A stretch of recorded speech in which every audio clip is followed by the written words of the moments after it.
Hi, my name is Dr. Jalpa and I'm the consultant dermatologist and co-founder at Clarity Skin Clinic. Today I'm going to talk about pattern baldness. Pattern baldness or hair thinning is a common condition seen extremely commonly in men.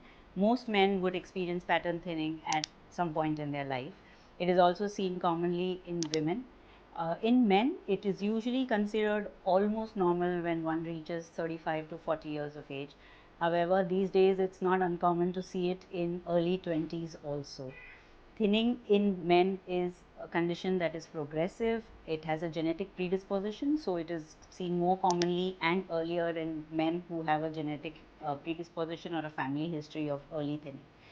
This begins in a very mild form and most men tend to miss it in the early stages. Begins as thinning of the hair, begins as a slow recession of the hairline. So that is actually called as adult hairline and is again missed in most men. As it progresses, the hairline recedes further. There is a bald patch that can start developing at the vertex.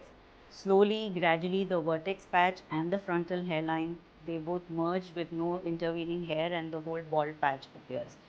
These are various stages in which the thinning progresses in men. In women, the frontal hairline is usually spared. It's usually the thinning in women is more commonly seen as widening of the central parting, which can extend all the way up to the vertex. Most women do not bald completely. In men, it's purely a genetic condition and worsens with age. In women, it can also have a hormonal angle. It is seen commonly in women who have hypothyroidism or polycystic ovaries. In both cases, treatment is going to be long term. Early intervention, early diagnosis, and early medical help goes a long way reducing the pace of progression and in also reversing the thinning. So, if you start seeing early changes like recession of the hairline in women, the central parting getting wider, do visit a dermatologist. Once diagnosed, treatment in form of medical applications, maybe some vitamins, anti-hormonal medicines, in clinic treatments like PRP, QR678, GFC, or exosomes can actually go a long way in reducing the progression, slowing down the progression, and also reversing the thinning, giving you a head full of hair again.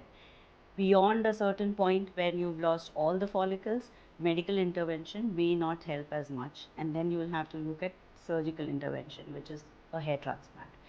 Post hair transplant, also continuing medical treatments is important because you want to save the remaining hair.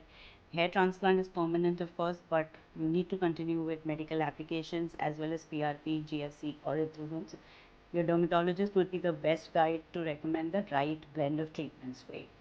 Apart from the genetic thinning and genetic hair loss, there can be other conditions which would be adding up to the hair fall, like vitamin deficiencies, more commonly the vitamin D deficiency, B12 deficiency, or iron deficiency. Correcting these deficiencies helps to reduce active hair fall.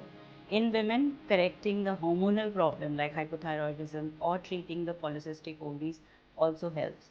Diet and a good lifestyle goes a long way in slowing down the progression of the genetic thinning also.